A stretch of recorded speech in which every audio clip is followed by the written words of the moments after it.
Estamos bem no centro das docas do Porto de Leixões, o segundo maior porto do nosso país, o maior porto artificial de Portugal. Há já mais de 130 anos que se converteu numa estrutura portuária crucial para o nosso país.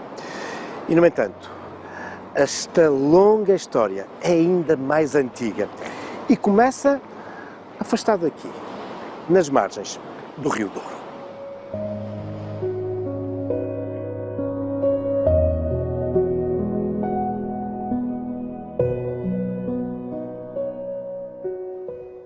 A cidade do Porto nasceu e afirmou-se, cresceu ao longo dos séculos, fruto da sua fortíssima relação com o Rio Douro.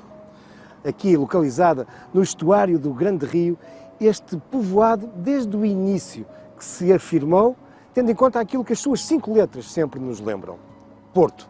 Foi como uma cidade mercantil, portuária, que este povoado se transformou na grande cidade. De início, esse porto, Porto Escala, estava na barra do morro inicial da cidade, o Morro da Sé. Mas depois, ao longo dos séculos, esses mundos de cais foram se desenvolvendo em direção à Foz, até à Cantareira. Quando chegamos ao século XIX, é de facto um mundo contínuo de estruturas portuárias que se desenvolviam nas margens do Douro. Ainda hoje, quando calcorreamos estas margens do Grande Rio, encontramos muitos vestígios, nomeadamente estes palafíticos, estas estruturas de madeira que emergem das águas e que são, afinal, os vestígios das antigas plataformas, dos antigos cais. Um mundo intenso de belíssimo mercantil, que, no entanto, a partir do século XIX, vai ser colocado em xeque. De facto, o aumento do tráfego marítimo, os perigos crescentes da Barra do Douro com o seu assoreamento, as suas correntes, as cheias, os segredos dos rochedos, os leixões que despontavam entre a superfície das águas, fez com que se começasse a pensar numa alternativa aos cais e aos molhos daqui do Porto. E assim surgir a ideia de um novo porto artificial, localizado a alguns quilómetros mais a norte, em Leixões.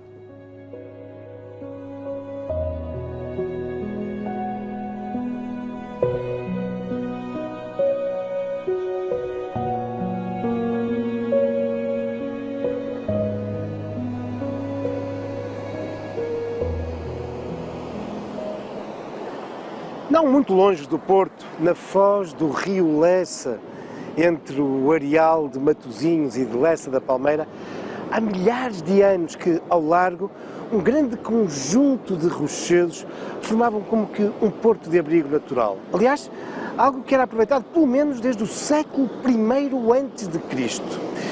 E pelo menos desde o século XVII, que vão-se fazendo alguns estudos, algumas pessoas que vão chamando a atenção para que se calhar bastava construir uns muros unindo esses rochedos, os leixões, para se poder fazer ali um bom porto, um porto seguro. E com a sequência dos naufrágios na Barra do Douro, essa ideia vai-se alicerçando cada vez mais. Mas a burguesia mercantil do Porto, habituado ao longo de séculos aos seus cais nas margens do Douro, não queria abdicar desse mundo mercantil e portuário.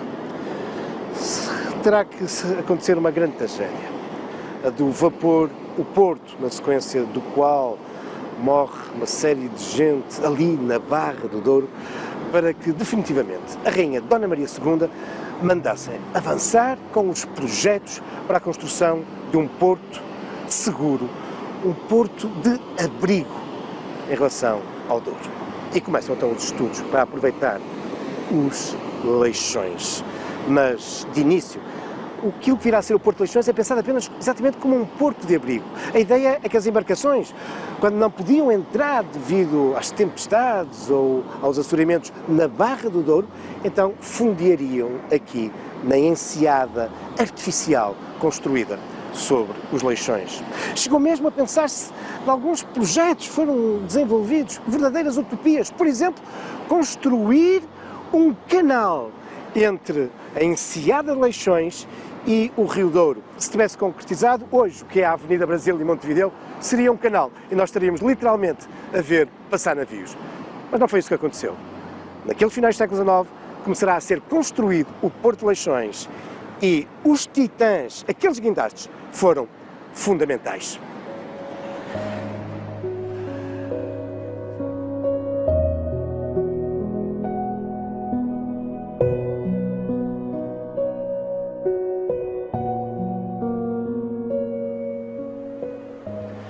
Depois de anos, de décadas, para alguns visionários, séculos depois de muita hesitação, finalmente nesses finais do século XIX estavam reunidas as condições para aproveitar os Leixões, esses rochedos, e sobre eles assentar um porto artificial alternativo aos velhos cais que se estendiam no Douro.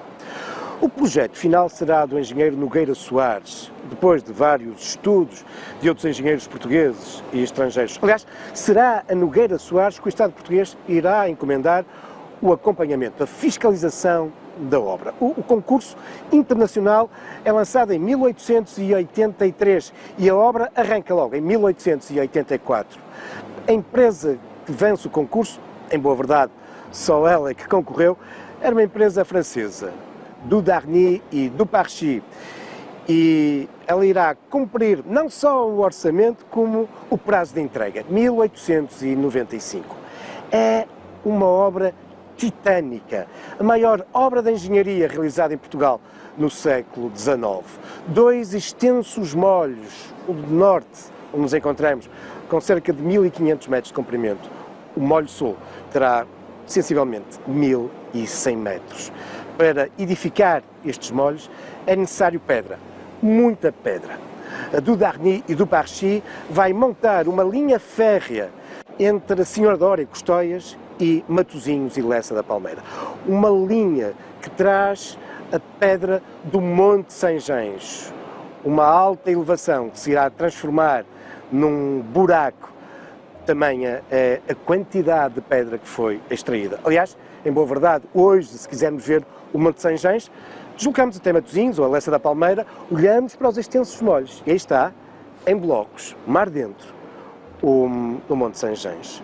Mas para depositar essas pedras sob os Leixões e no fundo marinho, foi também crucial 2 máquinas, 2 gigantescos guindastes, titânicos, e por isso ficaram conhecidos popularmente como os Titãs. 2 guindastes movidos a vapor. Ainda hoje podemos aqui observar os vestígios da antiga Casa da Máquina com as suas caldeiras. Foram estes titãs que, avançando o mar dentro, bloco após bloco, foram edificando os molhos. Concebidos pela empresa francesa Fives de Lille, os titãs durante mais de 100 anos têm vindo a caracterizar a paisagem portuária. São um dos ex-libris desta região.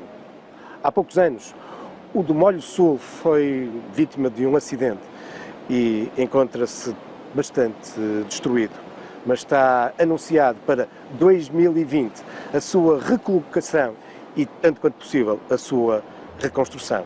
E é importante porque os titãs são peças únicas no mundo.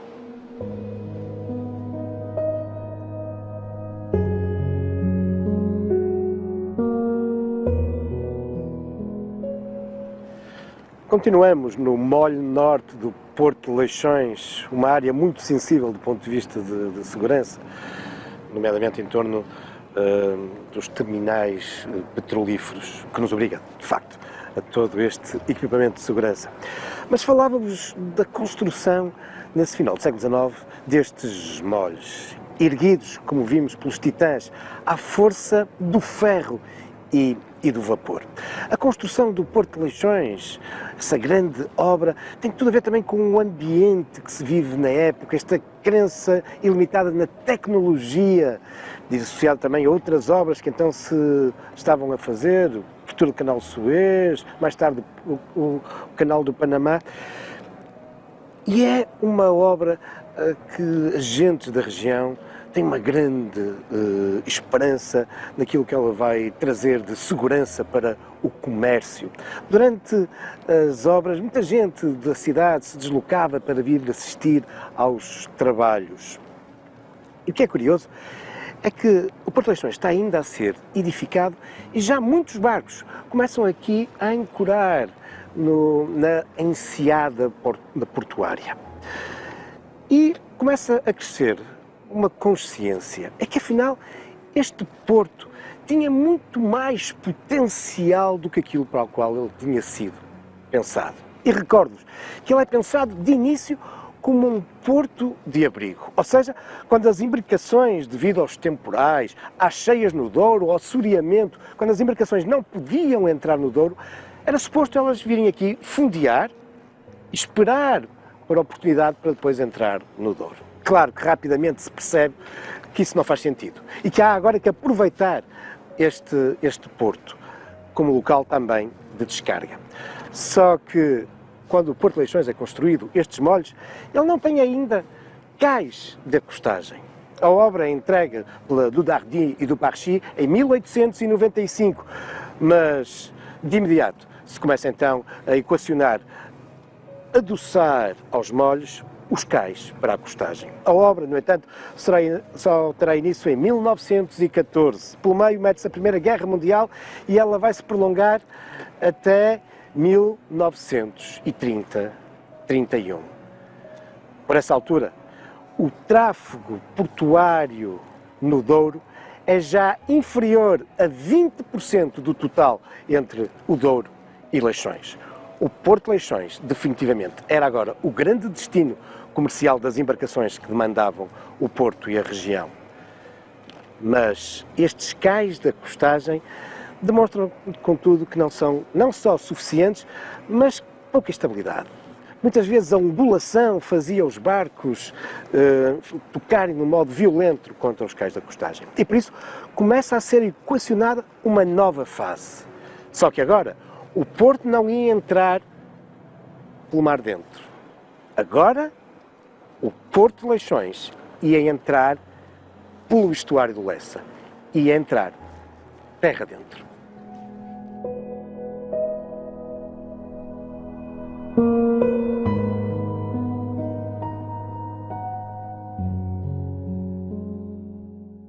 Entre o seu vasto e valioso património histórico, a administração dos portos do Douro e Leixões preservou até hoje uma das locomotivas dos comboios que transportavam as pedras desde a Pedreira de Sanjens, essas pedras que foram utilizadas na edificação dos molhos.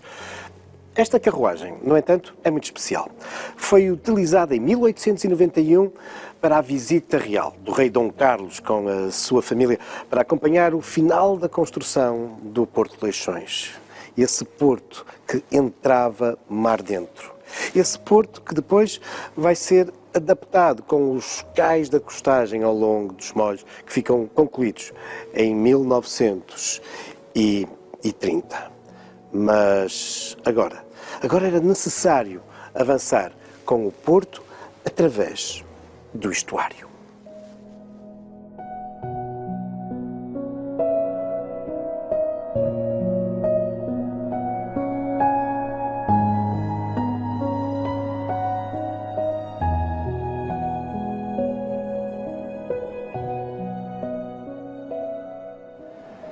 Desde os finais do século XIX, quando se começou a edificar o Porto de Leixões, que se falava da possibilidade de a estrutura portuária vir um dia a ocupar o estuário do Lessa, o sinuoso estuário do rio. E por isso, quando em 1930 estão concluídos os cais acostáveis dos molhos, e estes demonstram desde logo que não dão resposta, avança-se com um projeto que, em boa verdade, havia sido já definido em 1907 pelo engenheiro Adolfo Loureiro. É isso que vai dar origem, logo 2 anos depois, a partir de 1932, à construção da Doca número 1. Uma obra que se irá estender durante 8 anos. A sua inauguração irá ser feita em 1940. Desaparecia, por isso, a Foz do Lessa e a parte final do seu estuário. A paisagem urbana de Matosinhos e Lessa, as suas zonas mais antigas, ribeirinhas, eram sacrificadas para a construção do porto. Não só o rio foi alargado, como foram necessário retirar toneladas e toneladas de areias para se poder cavar, abrir as grandes docas. Terras, areias, que foram transportadas a poucos quilómetros de distância, um pouco mais a norte, para o lugar que nós hoje conhecemos sintomaticamente como a Praia do Aterro.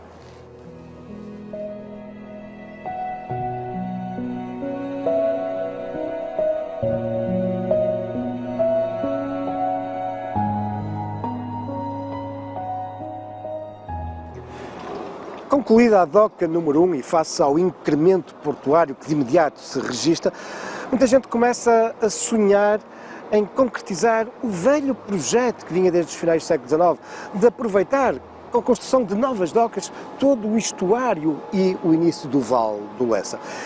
Mas o sonho rapidamente passa à realidade, em grande parte graças ao engenheiro Henrique Schreck, que nos apresenta um projeto ambicioso em 1955, um projeto que começa a ser concretizado a partir de 1956 e que se vai prolongar durante toda a década de 60, entrando na década de 70. São abertas então as novas docas, a doca número 2, vai sabendo também outro tipo de preocupações em torno da própria área envolvente ao porto. É uma coisa que muita gente não repara, mas Henrique Schreck envolve um relevante arquiteto, Fernando Távora, que também, em articulação com a Câmara Municipal de Matosinhos, vão criar toda uma envolvente arbórea, preservando alguns das antigas quintas que existiam, ou então, nos nós daquilo que é hoje a A28, também plantando uma série de árvores. A Quinta de Santiago, a Quinta de Conceição, todo esse conjunto arbóreo que cria uma marca muito própria do Porto de Leixões, que vai continuando a crescer. Na década de 60, nos finais, vamos assistir à criação da parte petrolífera, com um cais para a costagem dos petroleiros. E no meio de tudo isto, e a pesca? Então Leixões não é também um importante porto de pesca?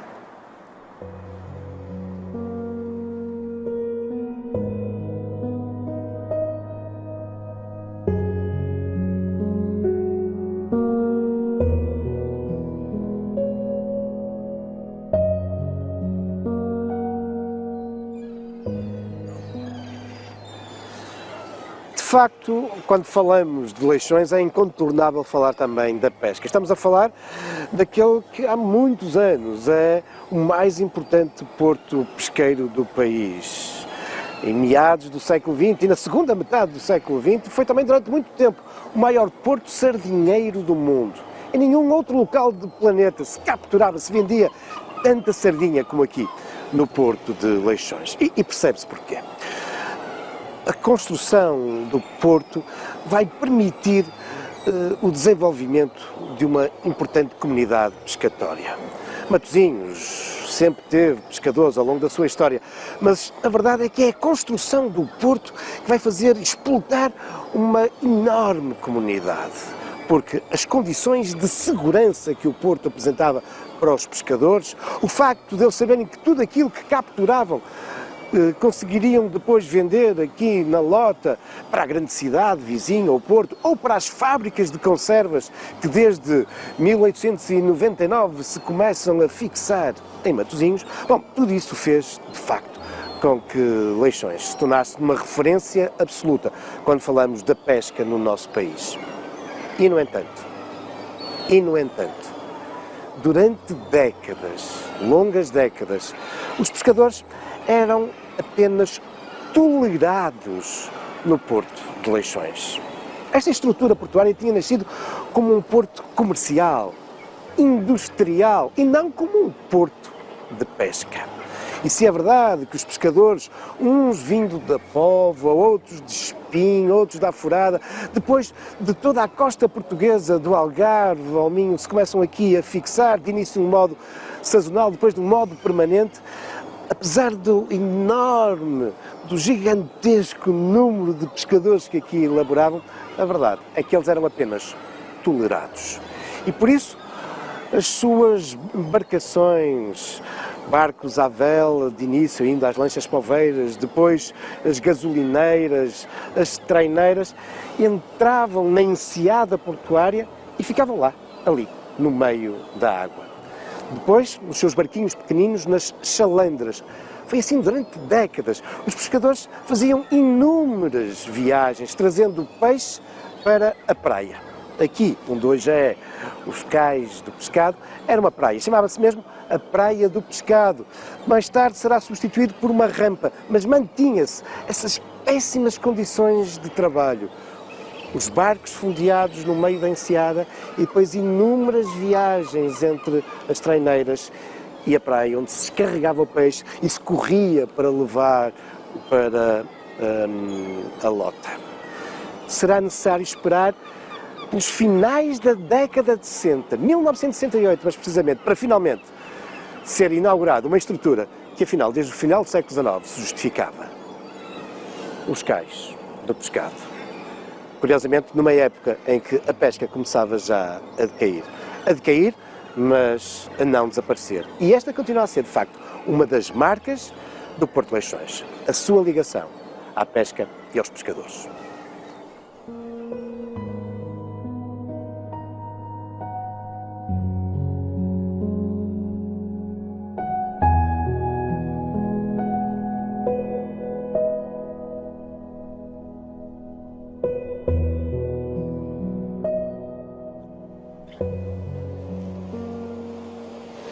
É de facto uma longa história esta do Porto de Leixões, desde esses tempos, nos finais do século XIX, em que estes molhos se alicerçaram nestes antiquíssimos rochedos, os Leixões. Mas é uma história que continua a ser feita nos nossos dias, dia a dia.